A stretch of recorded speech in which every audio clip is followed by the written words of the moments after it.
ভাত নাখালে চাগে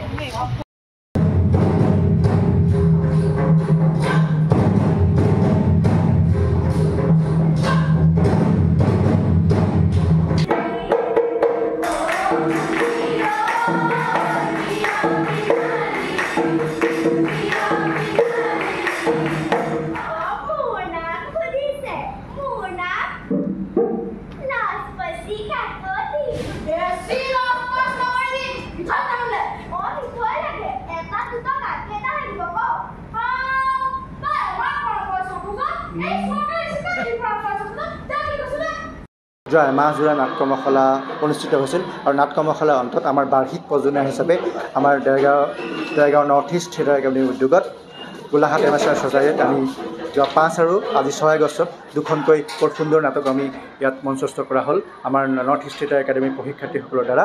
যোৱাকালি আমাৰ ইয়াত মঞ্চস্থ হ'ল হিল্লুল কুমাৰ পাঠকৰ চিকাৰ বুলি এখন নতুন নাটক। এই নতুন নাটকত এখন নতুনত্ব দিবলৈ চেষ্টা কৰিছে আমাৰ নৰ্থ ইষ্ট থিয়েটাৰ একাডেমীৰ সঞ্চালক সীমান্ত ফুকনে। লগতে আজি ৰসৰাজ লক্ষ্মীনাথ বেজবৰুৱাৰ এটা সাধুকথাৰ আধাৰত আমাৰ জনপ্ৰিয় নাট্যকাৰ দেৱব্ৰত মহন্তৰ ৰচিত লটকন কিয় এনেকৰণ সুন্দৰ এখন ধেবেলীয়া নাটক ইয়াত মঞ্চস্থ হৈছে। যথেষ্ট সংখ্যক দৰ্শকৰ ইয়াত সমাদৰ লাভ কৰিছোঁ। যোৱা 5 আৰু 6 আগষ্টত ইয়াত হল ভৰ্তি দৰ্শক।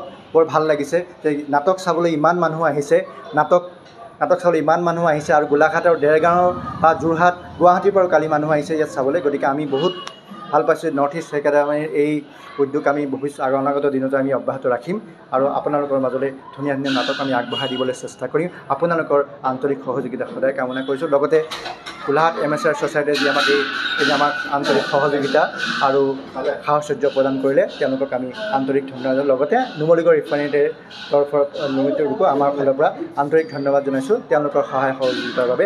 আগন্তুক দিনতো আমি সকলোৰে সহযোগিতা কামনা কৰিছোঁ। ধন্যবাদ। ইতিমধ্যে জুলাই মাহৰ 2 তাৰিখৰ পৰা আমাৰ দেৰগাঁও সাহিত্য সভা ভৱনৰ যিটো লাইব্ৰেৰী আছিল, লাইব্ৰেৰীত আমাৰ কৰ্মশালা অনুষ্ঠিত হৈছিল।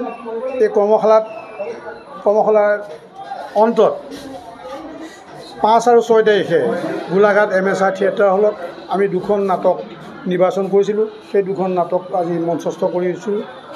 প্ৰথমখন হৈছে নাটক চিকাৰ। এই চিকাৰখনত আমি দেখিছোঁ যথেষ্ট সংখ্যক ব্যক্তিয়ে দেৰগাঁও, গোলাঘাট, যোৰহাট সকলো জেগাৰ পৰা আহি উপভোগ কৰিছে। নাটকখন উপভোগ কৰি বৰ ভাল পাইছে। ইয়াত আমি এই নাটকখনৰ যিজন সঞ্চালক সীমান্ত ফুকনক আমি ধন্যবাদ জ্ঞাপন কৰিবই লাগিব, কিয়নো তেওঁ যেনেধৰণে এই নাটকখিনি কৰি যোৱাত সহায় সহযোগিতা আগবঢ়াইছে। সঁচাকৈ তেখেতৰ যিটো পদক্ষেপ প্ৰশংসনীয়। আজি আমাৰ 6 তাৰিখত আমাৰ এখন নাটক মঞ্চস্থ কৰাইছিল লটকনখনতো দেখা গৈছে যে আমাৰ বিভিন্ন ঠাইৰ পৰা ব্যক্তি আহি গোটেই এমেচাৰ থিয়েটাৰ হল ভৰ্তি হৈ গৈছে। কাৰণ কিয়নো তেখেতসকলে যোৱাকালি যি নাটক হৈছিল সেই নাটকৰ যিটো কাৰ্যসূচী সফলভাৱে সমাপ্ত হোৱাত আজিও সেই নাটকখন উপভোগ কৰিবৰ কাৰণে তেখেতসকল আহি ইয়াত উপস্থিত হৈছেহি আৰু নাটকখন উপভোগ কৰিছে। দৰ্শকৰ যথেষ্ট সঁহাৰি পাইছোঁ। গতিকে আমি সভাপতি হিচাপে বৰ আনন্দ পাইছোঁ, কিয়নো আমি প্ৰথম দায়িত্ব লোৱাৰ পাছত যে এনেকুৱা এটা অনুষ্ঠান পাতিবলৈ আমি সক্ষম হৈছোঁ তাৰ কাৰণে আমি আনন্দিত হৈছোঁ। আৰু লগতে গোলাঘাট থিয়েটাৰ এমেচাৰ থিয়েটাৰ হলৰ যি ছ'চাইটি যিসকল মুৰব্বীসকলক আমি ধন্যবাদ জ্ঞাপন কৰিছোঁ, কিয়নো তেখেতসকলে কোনো আমাৰ ইয়াত পাৰিশ্ৰমিক বা কোনো ৰেমুনেশ্যন নোলোৱাকৈ তেখেতসকলে আমাৰ হল ঘৰটো দিছে। নৰ্থ ইষ্ট থিয়েটাৰ একাডেমীৰ উদ্যোগত 3 জুলাইৰ পৰা 2 আগষ্টলৈ গোলাঘাট নুমলীগড় শোধনাগাৰৰ সহযোগত এটি নাট্য কৰ্মশালা অনুষ্ঠিত হৈছিল। এমহীয়া গ্ৰীষ্মকালীন প্ৰযোজনা ভিত্তিক নাট্য কৰ্মশালা। সেই নাট্য কৰ্মশালাৰ অন্তত আমাৰ দেৰগাঁৱত যিহেতু উন্নত মানৰ মঞ্চ আৰু প্ৰেক্ষাগৃহৰ যথেষ্ট অভাৱ, গৰমত নাটক কৰিলে দৰ্শকে সংলাপ নুশুনে। গতিকে ছাত্ৰ ছাত্ৰীসকলে এমাহত যিটো কষ্ট কৰিছে সেই কষ্টৰ যিটো ফচলটো যাতে আমি এটা ভাল এটা ৰূপ আমি দিব পাৰোঁ, গতিকে সেইটো যাতে অথলে নাযায় সেইবাবে আমি গোলাঘাট এমেচাৰ থিয়েটাৰ ছ'চাইটিৰ লগত যোগাযোগ কৰিছিলোঁ। আৰু গোলাঘাট এমেচাৰ থিয়েটাৰ ছ'চাইটিয়ে যি বদন্যতাৰে আমাৰ নৰ্থ ইষ্ট থিয়েটাৰ একাডেমীৰ নাটক 2খন ইয়াত তেখেতসকলৰ সহযোগত মঞ্চস্থ কৰাৰ বাবে তেখেতসকলে আমাক সহযোগিতা আগবঢ়ালে। মোৰ খুব ভাল লাগিলে নাটকখন। চাই পেলাই খুব সুন্দৰ এটা প্ৰডাকশ্যন হৈছে, ক্লিন প্ৰডাকশ্যন এটা হৈছে আৰু খুব স্বতঃস্ফূৰ্ত অভিনয়, পৰিচালনা ভাল, সংগীত ভাল, সকলো ভাল লাগিলে। খুবেই সুন্দৰ, মানে দুইটা নিশা শিশুৰ মনস্তত্বৰ লগত ৰজিতা খুৱাই চিকাৰ আৰু লটকন কিয় কৰ এনেখন দুইখন নাটকে খুব সুন্দৰভাৱে আমি দুইটা নিশাত উপস্থিত থাকি উপভোগ কৰিলোঁ। শিশুৰ মনস্তত্বৰ লগত ৰজিতা খুৱাই নাটক খুব কমেই আজিকালি হ'বলৈ হৈছে, কাৰণ ইয়াৰ আগতেও আছে, কিন্তু এতিয়া যেন শিশু মনস্তত্বৰ লগত ৰজিতা খুৱাই নাটকৰ কিছু অভাৱ ঘটিছে। কিন্তু দুইখন নাটকৰ বিষয়বস্তু বা উপস্থাপনে আমাক খুব মনোৰঞ্জন দিলে। বিশেষকৈ ছাত্ৰ ছাত্ৰীসকলে ইমানেই কষ্ট কৰিছে।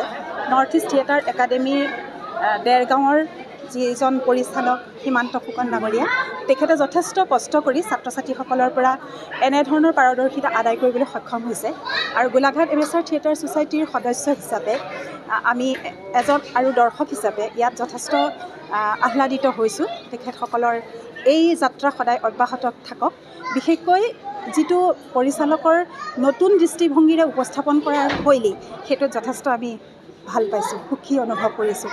আৰু এনেধৰণে শিশু উপযোগী নাটক আৰু মঞ্চস্থ তাকে কামনা কৰিছোঁ।